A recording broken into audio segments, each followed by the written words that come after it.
राहुल बाबा, आपको कितना समय चाहिए? बार बार ऐसे ही समय मांगते रहने के चक्कर में आपका कीमती समय निकला जा रहा है और आप हैं कि तारीख पर तारीख वाले डायलॉग की तरह समय पर समय मांग रहे हैं, जबकि मौजूदा वक्त तो आपके लिए करो या मरो जैसा है। ऐसे में जो भी जिम्मेदारी मिल रही है उसे धारण कीजिए और आपके विरोधियों ने लोगों के मन में आपके लिए जो धारणा बनाई है उसे ध्वस्त कीजिए। और मैं ऐसा यूं ही नहीं कह रहा हूं, इसके पीछे भी समय का ही वो साया है जो आपको समय से आपकी मुकाम नहीं दे पा रहा है। नमस्कार, मैं अभय राय। लोकसभा चुनाव 2024 में आपने अकेले की बजाय सबको साथ लेकर देश के सामने जो आंकड़ा पेश किया वो वाकई काबिले गौर है। इसलिए आपकी कांग्रेस पार्टी इस बार सत्ता पक्ष से दो दो हाथ करने के लिए आपको नेता विपक्ष बनाने पर तुली है।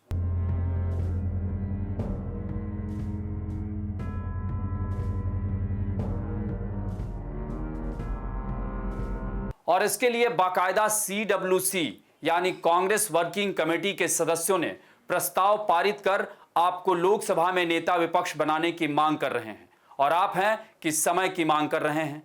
भला बताइए, आपने ऐसा क्यों कहा कि अभी सोचने का वक्त दीजिए? अरे भाई, समय हमेशा एक सा नहीं रहता है और आपको तो अब खुद के लिए समय लेने की बजाय देश को समय देना चाहिए। और ऐसा हमें क्यों कहना पड़ रहा है, इसे हम आंकड़ों के जरिए आगे बताएंगे। फिलहाल मुद्दे की बात यह है,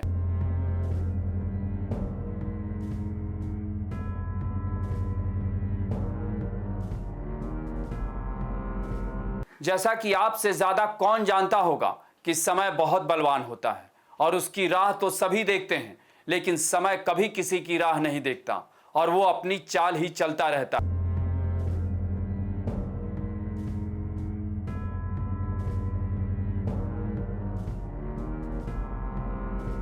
जैसा कि आप भी सालों से देख रहे हैं, देश भी आपको सालों से देख रहा है कि आप कब खुद के प्रति और देश के प्रति गंभीर होंगे।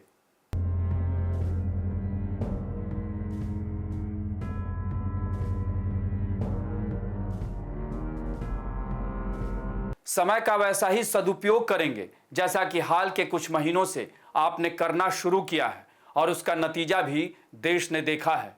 कभी समय ने आपको और कभी आपने समय को कुछ नहीं समझा, जिसका नतीजा आपके सामने है।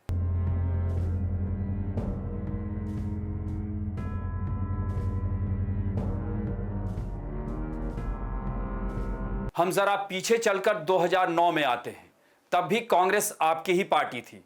तब कांग्रेस पार्टी ने 206 सीटें जीती थी।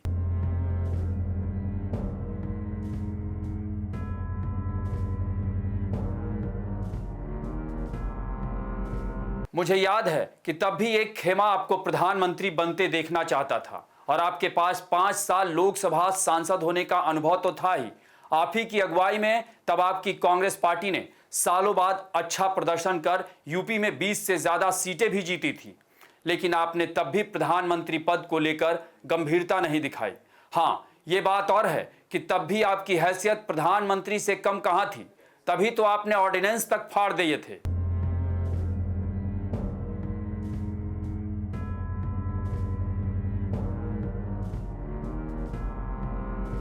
लेकिन फिर वही बात कि तब आपके पास समय था, लेकिन आपने हाथ आए समय को हाथ से जाने दिया और जब समय निकल गया तो आप प्रधानमंत्री पद को लेकर कश्मीर से कन्याकुमारी और मणिपुर से महाराष्ट्र तक के चक्कर लगा रहे हैं।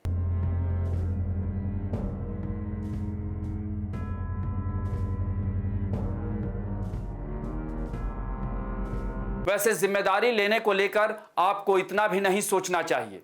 आप अपने पिता दिवंगत पूर्व प्रधानमंत्री राजीव गांधी को ही देख लें। अगर वो भी आपकी तरह ही समय मांगते रहते तो क्या प्रधानमंत्री बन पाते? देश क्या इतनी जल्दी कंप्यूटर और तकनीकी क्रांति की नींव रख पाता? इसलिए अगर आपको मौका मिला है तो फिर अगर मगर से तौबा कीजिए और जो सामने है उसे खुशी खुशी स्वीकार कीजिए। जरा सोचिए, ऐसा मुझे बार बार इसलिए कहना पड़ता है कि ये दो शब्द जरा सोचिए आपकी अपनी ही सोच थी, लेकिन आप हैं कि खुद ही नहीं सोचते। लेकिन अब आपको सोचना नहीं, सामने आकर कुछ करना। लेकिन अब आपको सोचना नहीं, सामने आकर कुछ नहीं, बहुत कुछ करना होगा। अगर आप अब भी पहले की तरह ही सोचते रहे तो उससे काम नहीं चलने वाला है, क्योंकि पीआरएस लेजिस्लेटिव रिसर्च की एक रिपोर्ट है जिसमें राहुल बाबा आपकी 17वीं लोकसभा में मौजूदगी करीब 53% ही रही है, जो राष्ट्रीय औसत 79% से काफी कम है। इसी तरह 16वीं लोकसभा में भी आपकी मौजूदगी सिर्फ 52% के करीब ही है।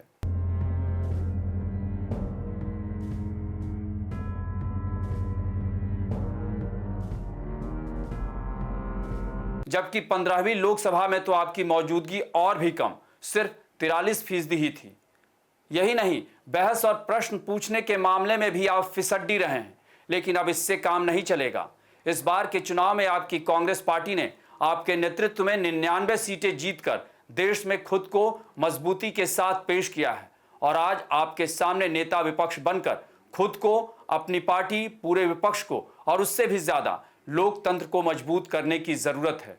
खुद प्रधानमंत्री मोदी देश की मजबूती के लिए मजबूत विपक्ष की बात दोहराते आए हैं, तो फिर देर किस बात की? समय की मांग, पार्टी की मांग और शायद देश भी आपको खटाखट नेता विपक्ष की भूमिका में देखने की चाहत रखता है। आपको हमारी ये रिपोर्ट कैसी लगी, इसे कमेंट बॉक्स में जरूर बताएं और अन्य खबरों से अपडेट रहने के लिए बने रहें हमारे साथ, क्योंकि हम हैं बुलंद भारत टीवी, ताकत आपकी।